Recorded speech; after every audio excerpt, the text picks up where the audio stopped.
Hi and welcome to Holistic Fridays. My name is Steffa. I am the FSPE coming to you from Shape, so out in Belgium, Mons. Today we're going to be learning one of my favorite little sweet treats with a bit of health to it so you don't feel so bad if you overindulge. So one of the first things that I like to do when I'm preparing myself for any type of baking, any type of cooking, is I like to make sure that I have all of the ingredients available to me and laid out kind of in a systematic order. So let's go through those things right now. So as promised, this recipe is really minimal in the amount of dishes that you're going to actually have to do or use and then clean up after. So you need one large mixing bowl that's heat tolerant. You're going to need one large measuring cup, that's about 2 cups in volume, a spatula just to scrape things out, and then a tablespoon for some measuring. One hack that I've really enjoyed doing, because I like to take these treats with me when I go out on hikes, when I go for long bike rides, if I'm taking them to work, is I actually use some muffin tins. So if you have the muffin tins, you're also going to want to have some muffin liners. So what's going to happen is once we've made all of the sweet treat, we're going to put it and mold it inside of the muffin tins and the muffin liners. So that way they're easy to pack, they're easy to store, they're easy to freeze, and they don't get everywhere inside of your lunch kit. So the next thing I like to do is separate all of my ingredients into wet and into dry. So I'm going to show you all of our wet ingredients that are going to be over heat and they're going to kind of meld together. So first off, you're going to want to grab yourself some vanilla, some coconut oil, and then some peanut butter. It says to use all natural, but I like the Skippy. And finally, you're going to need some honey. So moving right along, we're going to take a look at our dry ingredients. So some of these things I've already pre-measured because I'm in our MFS kitchen and I didn't know if I was going to have the luxury of having a whole bunch of measuring cups. So some of these are pre-measured. First off, we're going to start with some coconut. I brought some chia seeds with me, pre-measured. My choice of protein powder, which is vanilla, but you're welcome to use whatever flavor you would like. I think peanut butter or chocolate would taste really good in this recipe. Next, I have some instant rolled oats. So not the really big steel cut oats, but like that 1-minute oats from Quakers. And then finally, the best part, the milk chocolate chips that we get to drizzle over top. Let's not waste any more time and let's get to combining. So I'm going to combine all of my dry ingredients. I'm taking 2/3 cups of vanilla protein powder and unceremoniously just dumping it on into my big bowl, shaking it out. Moving on to 1 cup of oats.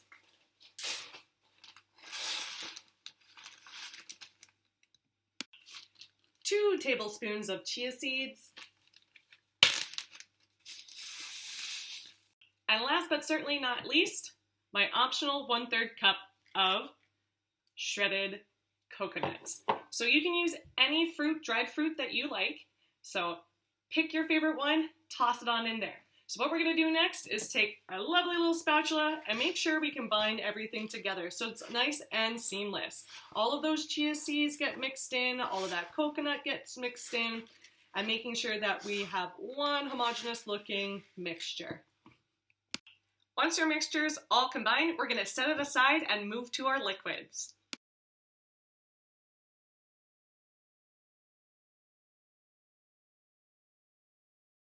So on the stove over medium heat, I'm combining all of our liquid ingredients. So that is our 1/2 cup of peanut butter, we have our 1/3 cup of honey, and then we have our 2 tablespoons of coconut butter.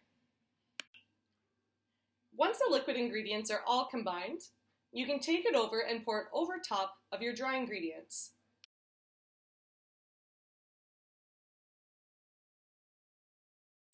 Now all that's left is to mix until everything is well combined. Although the recipe calls for 2 tablespoons of chocolate chips, sometimes I like to double things. So you'll do 2 tables of chocolate chips, and then you'll open up that good old coconut oil. You're going to scrape out 1 tablespoon of coconut oil. So it's a 2-to-1 ratio. Then you're going to pop this into the microwave and slowly warm it until it can be combined easily. In 15 to 30-second intervals, take your chocolate out, mix it up, and put it back in until well combined. Now that our chocolate is melted, we're going to set it aside a little bit so that it can temper. We're going to take this opportunity to start taking our dry ingredients and forming them into our muffin tin. Now don't go too crazy filling these muffin tins. What you want to try and do is keep them about 1/3 full. So I like to use a measuring cup just so that I know I have about the same in each of my muffin tins.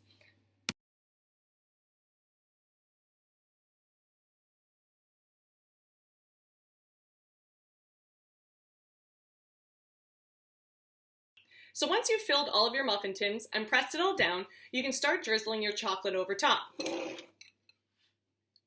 Sometimes my drizzle isn't very accurate and it just turns into more of a plop. So then it's a little bit of a chocolate topping, kind of like a Reese's peanut butter cup.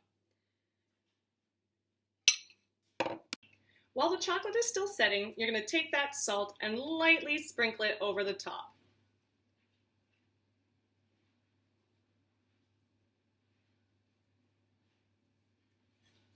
And then you're done. So you're going to put these guys into the fridge and let them cool so that they harden just a little bit. While the cups are in the fridge hardening, you're going to take this opportunity to make sure you clean up your work area. Join me back in a few minutes when we can enjoy our yummy tasty treat. It's lunchtime now around these parts. I can't wait to get biting into one of these yummy treats.